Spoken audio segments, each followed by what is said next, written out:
بسم الله الرحمن الرحيم قل إن كنتم تحبون الله فاتبعوني يحببكم الله ويغفر لكم ذنوبكم والله غفور رحيم. ہمیشہ سنت پر عمل کرنے اور سنت کی دعوت دینے والوں ہی کو سخت آزمایا جاتا ہے، اور سنت کی دعوت اور سنت پر عمل ایک ایسا یہ عمل ہے کہ ساری دنیا ان کے مخالف ہو جائے. شرح السنة تأليف إمام أهل السنة والجماعة في عصره أبي محمد الحسن بن علي بن خلف البربهاري. الحمد لله الذي هدانا للإسلام ومن علينا به وأخرجنا في خير أمة. اعلموا أن الإسلام هو السنة والسنة هي الإسلام. أشهد أن محمد رسول الله.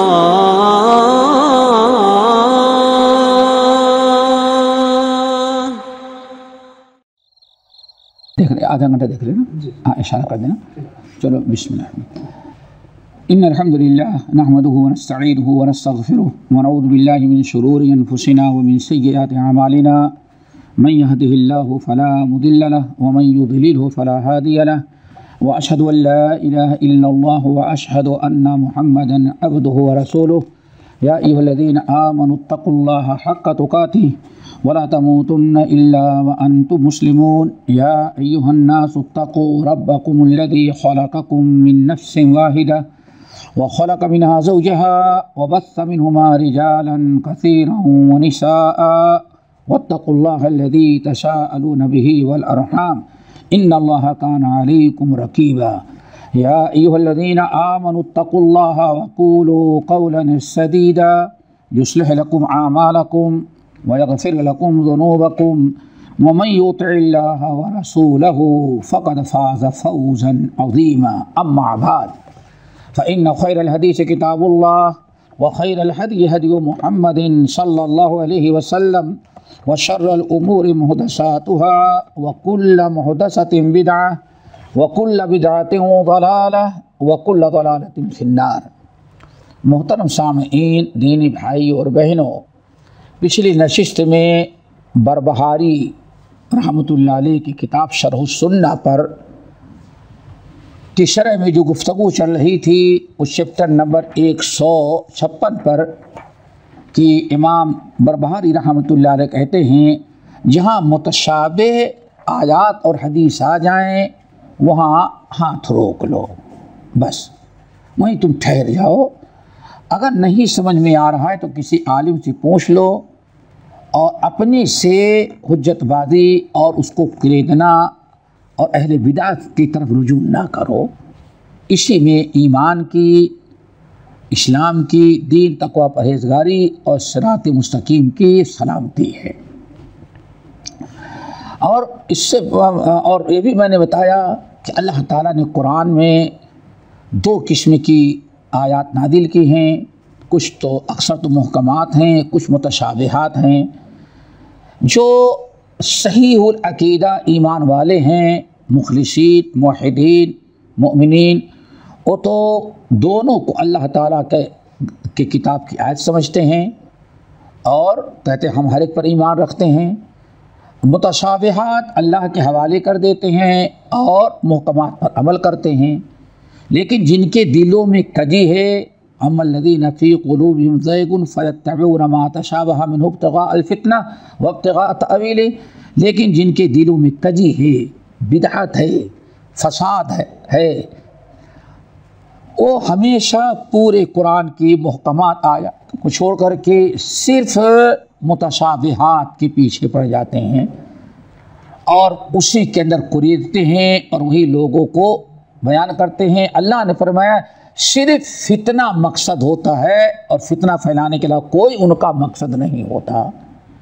اس سلسلے میں ایک مثال بھی دی تھی کہ کسی عورت کا شوہر اگر انتقال کر جائے تو اس سے عدت کا مسئلہ، اس کے 2 آیتیں پیش کی تھی میں نے اور اس کو سمجھایا تھا کس طرح سے اہل باطل جو ہیں وہ متشابہ آیات کو اور حدیث کو ٹکراتے ہیں. تو ہمیشہ یاد رکھیں کہ کوئی فتویٰ، کوئی مسئلہ بتانے اور کسی آیت کا مفہوم سمجھنے کے لیے دوستو، کسی حدیث کا مفہوم سمجھنے کے لیے دو چیزوں کا ہونا ضروری ہوتا ہے۔ نمبر ایک، ان کو سمجھیں اور اس عقیدے کے تحت کہ اللہ تعالیٰ نے کسی آیت کو مجمل اور مختصر بیان کیا ہے اور تفصیل اس کی کسی اور آیت میں بیان کی ہے۔ اور ایک چھوٹی سی مثال آپ کو دیں، آپ سورۃ کہف کی تلاوت کریں، سورہ کہف کی تلاوت کریں، اللہ تعالیٰ کے نظام ہے، اللہ تعالیٰ کی کتاب میں کسی ایک چیز کو کہیں مختصر بیان کر دیتے ہیں، پھر اس کے بعد اللہ تعالیٰ دوسری آیت نازل کر کے اس کی تفصیل بیان کرتے ہیں، یا نبی علیہ السلام کے ذریعے اس کی تفصیل بیان کرواتے ہیں اللہ تعالیٰ۔ ایک چھوٹی سی مثال ذرا دیکھیں، قرآن پاک سورہ کہف کو دیکھیں، کتنا طویل قصہ ہے اصحاب کہف کا، لیکن اللہ رب العالمین نے بس پہلے تو 2-3 آیتوں میں قصہ بیان کیا۔ اَمْ حَسِبْتَ أَنَّ أَصْحَابَ الْكَهْفِ وَالرَّقِيمِ كَانُوا مِنْ آيَاتِنَا عَجَبًا إِنَّهُمْ فِتْيَةٌ آمَنُوا بِرَبِّهِمْ وَزِدْنَاهُمْ هُدًى۔ بس ایک مختصر ہے، چند نوجوان تھے، ایمان لائے، ہم نے ایمان کو اور بڑھایا اور کفر کرنے پر آتے نہیں بھی بس۔ پھر آگے نحن نقص علیک نبأہم بالحق، پہلے اللہ تعالیٰ نے مختصر، پھر اس کے بعد پورے کسی اللہ نے بیان فرمایا، اب ہم اس کی تفصیل بیان کرتے ہیں۔ تو اللہ تعالیٰ کی کتاب سمجھنے کے لیے، نبی کی حدیث سمجھنے کے لیے ضروری ہے کہ سب سے پہلے 2 چیزیں مد نظر رکھیں۔ نمبر ایک جگہ کوئی آیت آپ نے لے لیا، مختصر ہے، اس پر فتویٰ نہ دے جب تک کہ تفصیلی آیات نہ دیکھ لیں۔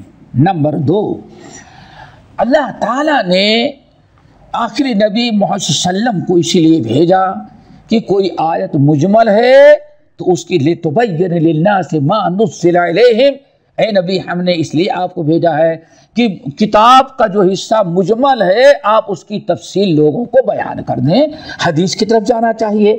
اب ایک اور مثال آپ کو دیتے ہیں، دیکھیں اللہ نے ارشاد فرمایا وَالسَّارِقُ وَالسَّارِقَةُ فَاقْطَعُوا أَيْدِيَهُمَا جزاء بما کسبا نکالا من اللہ، چور اور چورنی جب چوری کریں تو ان دونوں کے ہاتھ کو کاٹ لو۔ دیکھیں اللہ تعالی نے کتاب کے اندر آیت نازل کی، مشہور آیت سورۃ المائدہ آیت نمبر 38 مشہور آیت ہے، وَالسَّارِقُ فَاقْطَعُوا أَيْدِيَهُمَا، چور اور چورنی جب چوری پکڑے جائے تو ان کا ہاتھ کاٹ دو، جزاءً یہ ان کی سزا اللہ نے مقرر ہے، نکالاً چونکہ انہوں نے جرم کیا ہے۔ لیکن اللہ تعالیٰ نے یہ نہیں بیان کیا کہ کون ہاتھ کاٹا جائے، کتنا ہاتھ کاٹا جائے، کہاں سے کاٹا جائے، کچھ نہیں بیان کیا، کتنی چوری پر ہاتھ کاٹا جائے۔ اللہ نے اس کو نبی صلی اللہ علیہ وسلم کی زبان مبارک سے اور حدیث کے ذریعے بتایا۔ کیوں؟ اللہ نے فرمایا ہم نے قرآن آپ پر نازل کیا تاکہ آپ کے ذریعے قرآن کی تفسیر بیان کروائیں۔ اب ایک انسان جس کے دل میں کجی ہوتی ہے، جس کے دل میں کجی ہے، وہ تو بس اللہ نے ہاتھ کاٹنے کا حکم دیا ہے، بڑے فتوے دے گا۔ ہو سکتا ہے دائیں ہاتھ کاٹے، کہاں سے کاٹے، پورا ہاتھ ہی کاٹ دے، بھائی پورا ہاتھ ہوتا ہے کاٹ دیں، لیکن اللہ کے رسول منع کہ نہیں، ہاتھ کہاں سے کاٹا جائے گا، دائیں ہاتھ، اور کہاں سے کاٹا جائے گا، صرف یہ اتنا کاٹے، بس یہاں تو نہیں کاٹا ہے، پوری تفصیل بیان کر دی۔ اور چوری، کسی نے قلم چرا لے جب بھی ہاتھ کاٹے، نہیں، چوری کی ایک حد متعین، اتنی قیمت کا یا اتنا مبلغ، اتنا اماؤنٹ اگر چوری کیا ہے اس کی قیمت تب ہاتھ کاٹا جائے گا۔ پوری تفصیل کہاں ہے حدیث کے اندر۔ یہی معاملہ حدیث کے اندر بھی ہے کہ انسان کو چاہیے کہ اگر انسان پڑھ رہا ہے، بات سمجھ میں نہیں آتی تو فوری طور پر اس کو چاہے کسی عالم کی طرف سے، اپنے سے نہیں سمجھا کسی عالم کی طرف رجوع کرے۔ فَاسْأَلُوا أَهْلَ الذِّكْرِ إِن كُنتُمْ لَا تَعْلَمُونَ، لیکن جس کے دل میں کجی ہے وہی الفاظ لے کر کے لوگوں کو مچھلتا ہے، کودتا ہے، نہ دوسری آیات تفسیر والی ڈھونڈتا ہے، نہ کسی عالم کی طرف، بلکہ عالم سے بدظن لوگوں کر دیتا ہے تاکہ لوگ عالم سے پوچھے بھی نہیں.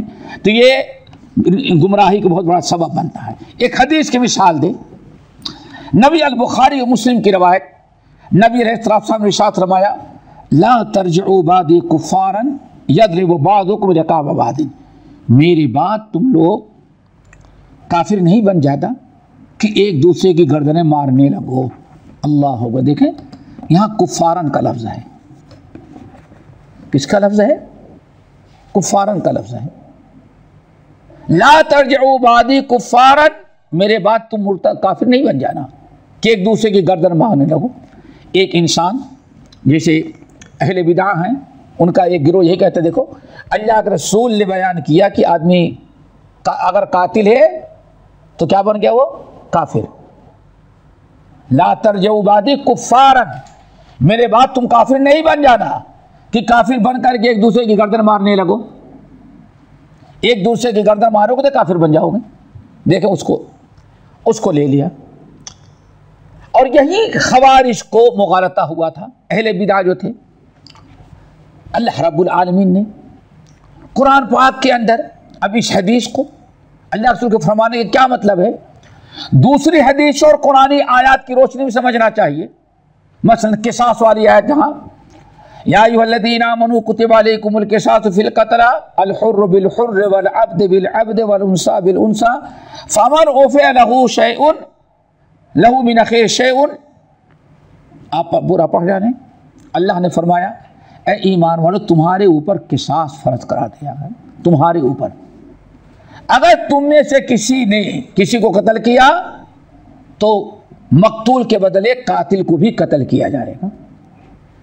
آگے فرمایا فمن عفی له من اخیہ شیء، پھر اگر اس کے مقتول بھائی کی طرف سے اس کو کچھ معاف کر دے. دیکھیں فمن عفی من اخیہ، فمن عفی له من اخیہ شیء، پھر اگر کسی کو مقتول کی طرف سے اس کے بھائی مقتول کی طرف سے کچھ معاف کر دیا گیا تو بہت ثواب پائے گا. دیکھیں یہاں اللہ تعالیٰ اللہ صلی اللہ علیہ وسلم نے قاتل کو مقتول کا بھائی مسلمان بھائی قرار دیا. وَإِن طَائِفَتَانِ مِنَ الْمُؤْمِنِينَ اقْتَتَلُوا، مومنوں کے دو گروہ آپس میں اگر لڑ جائیں من المؤمنین فاصلحوا بینہما انما المؤمنون اخوہ. دیکھیں پتہ چل گیا کہ ناحق کسی کو قتل کر دینا جو گناہ کبیرہ تو ہے لیکن اس سے انسان کافر نہیں بن جاتا. اور یہی چیز تھی جو خوارج نے سامنے رکھا اور صحابہ کرام جو ان کا ساتھ دیا سب کو کافر کہنے لگے. تو یہ کب ہوتا ہے؟ جب انسان متشابہات کے پیچھے پڑ جائے اور انسان علماء کی طرف رجوع نہ کرے اور دوسری قرآنی آیات اور حدیث کی جو نصوص ہیں اس کو دیکھ کر کے مسئلہ حل نہ کرے، نہ سمجھے، تب تک انسان گمراہی کا شکار ہو جاتا ہے. یہ تو ہو گئی بات. اور پچھلا درس معلوم ہے کہ جو آیات میں خوض کرتے ہیں ان کے پاس بیٹھنے سے منع کیا.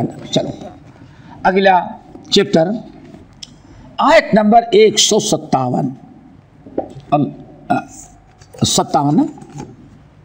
157 اللہ اکبر. امام باربہاری کہتے ہیں وَلَا تَطْلُبْ مِنْ عِنْدِكَ حِيلَةً تَرُدُّ بِهَا عَلَىٰ أَهْلِ الْبِدْعِ فَإِنَّكَ أُمِرْتَ بِالسُّكُوتِ عَنْهُمْ وَلَا تُقَمِّنْهُمْ مِنْ نَفْسِكَ أَمَا عَلِمْتَ أَنَّ محمد بن سیرین رحمہ اللہ مع فضله لم يجب رجلا من أهل البدع في مسألة واحدة ولا سمع منه آية من كتاب الله فقيل له فقال أخاف أن يحرفها فيقع في قلبه الشيء. اللہ اکبر. یہ بڑا اہم چیپٹر ہے، اس کو اچھی طرح سے سمجھیں. ہو سکتا ہے اس میں کچھ تفصیل بھی آ جائے اور ایسے باتیں ہیں بلا تفصیل میں گئے بات سمجھ میں نہیں آتی، ان کو سمجھیں پہلے. امام بربہاری رحمۃ اللہ علیہ کہتے ہیں اہل بدعت تم سے بحث کرنے لگے تو اگر علم نہیں ہے، پختہ علم نہیں ہے، تو بلا وجہ اس کی تردید کرنا شروع نہیں کرو، تم اسے بحث نہیں کرو۔ عام طور پر ہوتا ہے نا، معمولی قسم کے لوگ کھڑے ہو جاتے ہیں۔ اگر تمہارے پاس صحیح معلومات نہیں ہیں تو اہل بدعت سے مناظرہ نہ کرو، ان سے بحث نہ کرو، اپنی طرف سے حجت بازی اور طرح طرح کی اپنی دلیلیں، عقلی دلیلیں، دوسری چیزیں نہ دو۔ کیوں؟ بڑی پیاری بات ہے۔ کیوں؟ ہو سکتا ہے کہ تم اس سے بحث کر لو، تمہارے پاس کتاب و سنت کا علم نہیں ہے، وہ کوئی الٹ پلٹ کر کے تحریف کر کے کوئی آیت کا معنی آپ کو بتا دے یا حدیث بیان کر دے، تب تو آپ کے دل میں شیطان ڈال دے گا ہاں بھائی اس کے پاس دلیل ہے۔ ہوتا ہے اسے نا۔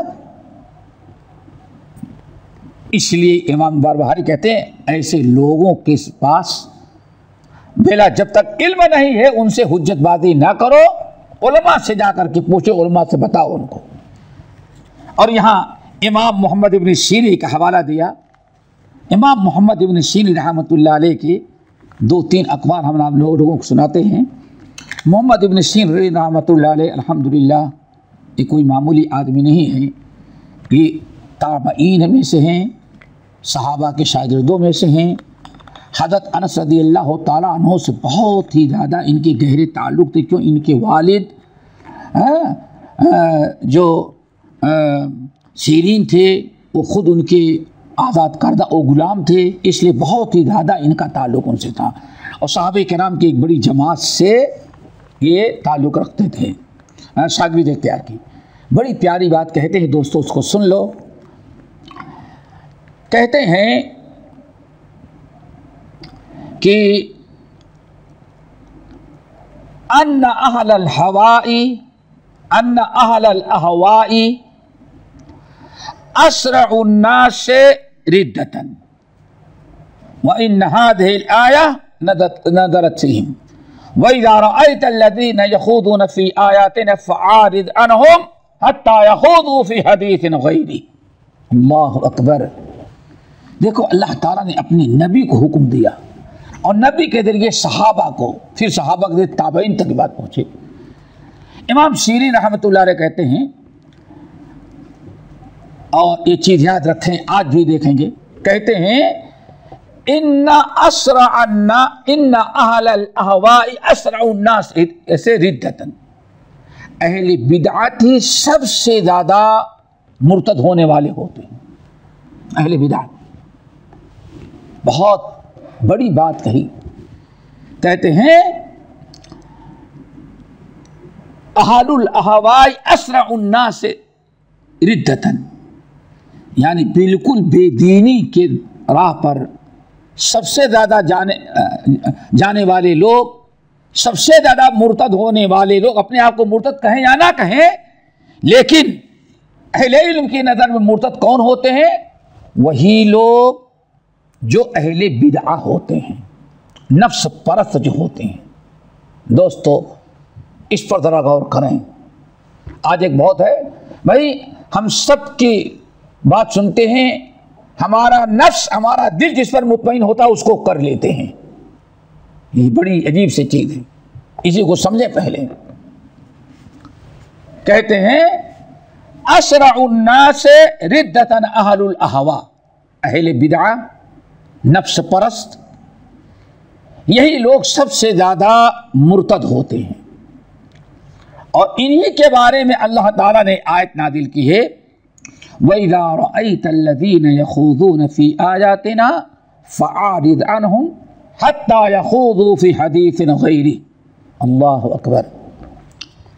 اللہ تعالیٰ نے اپنے نبی کو حکم دیا کہ وَإِذَا رَأَيْتَ الَّذِينَ يَخُوضُونَ فِي آيَاتِنَا، اے نبی جب آپ ان لوگوں کو دیکھیں جو ہماری آیات میں خوض کرتے ہیں۔ اس سے پہلے میں نے بتایا تھا خوض کس کو کہتے ہیں؟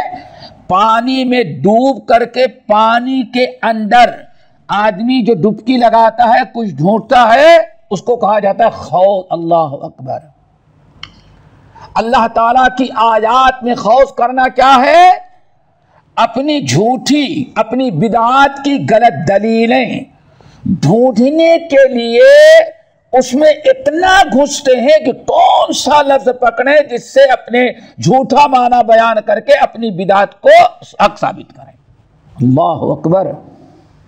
وَإِذَا رَأَيْتَ الَّذِينَ يَخُوضُونَ فِي آيَاتِنَا اللہ فَأَعْرِضْ عَنْهُمْ.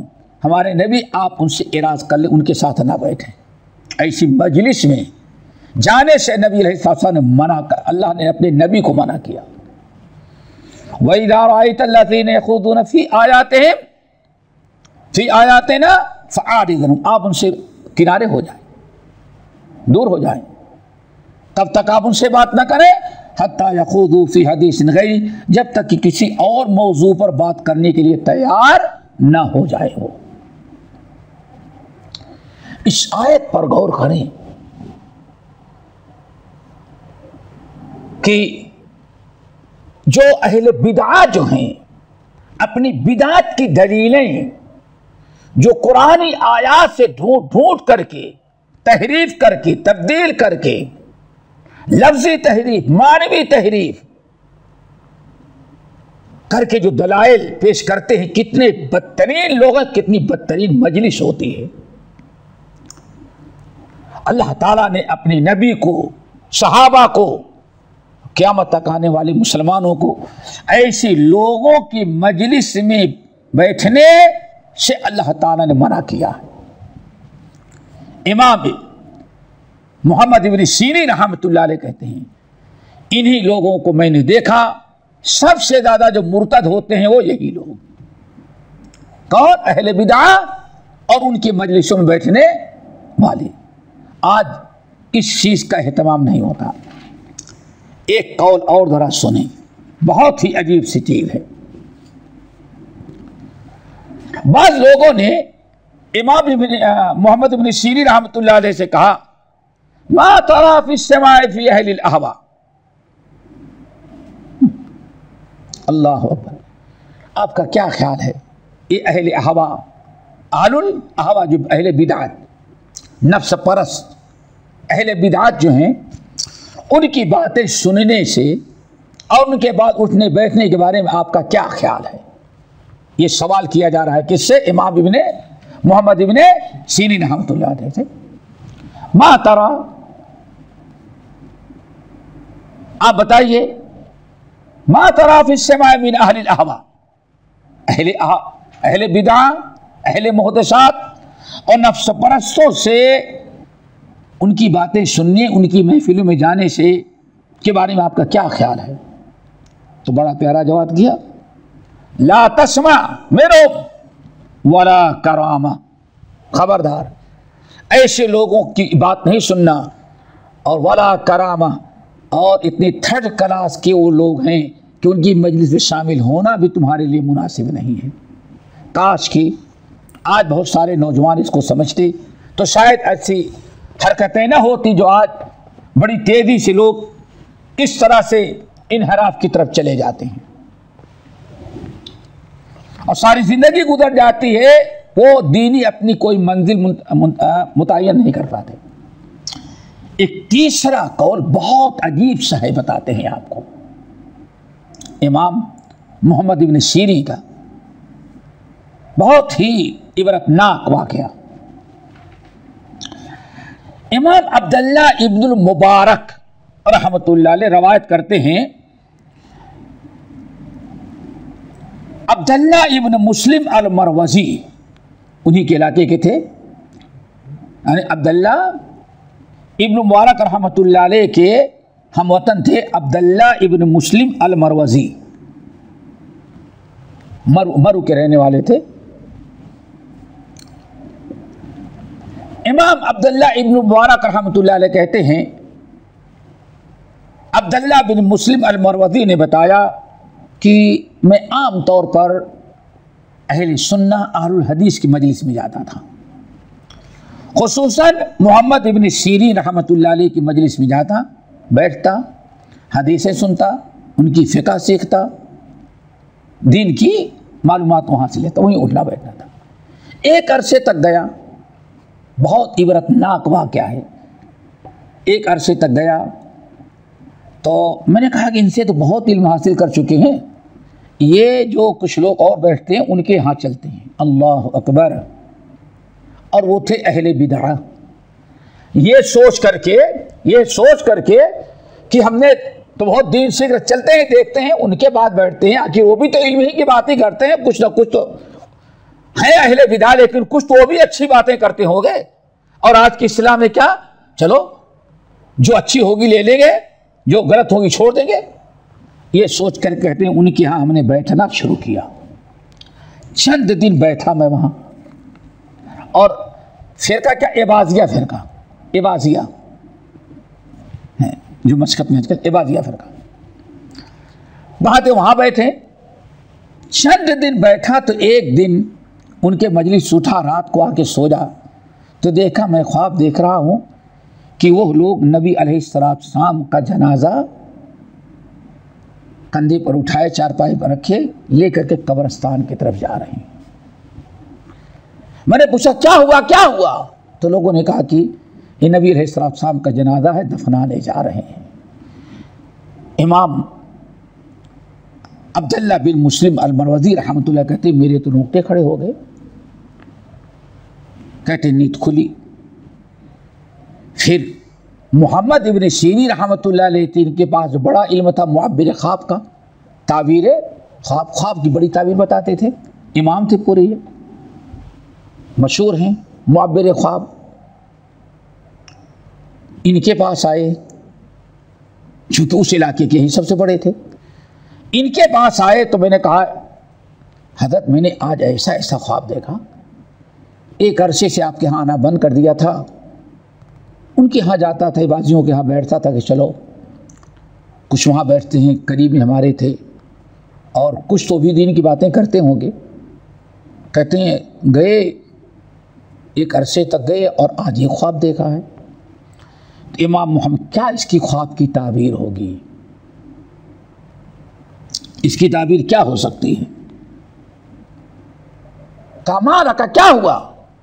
پورا قصہ بتایا کہ جنازہ لے کر کے جا رہے تھے، تو انہوں نے فوراً حضرت محمد ابن سیرین نے کہا سنو،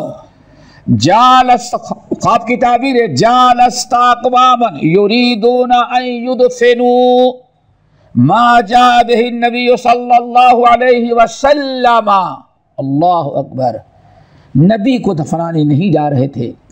خواب کی تعبیر یہ ہے، تم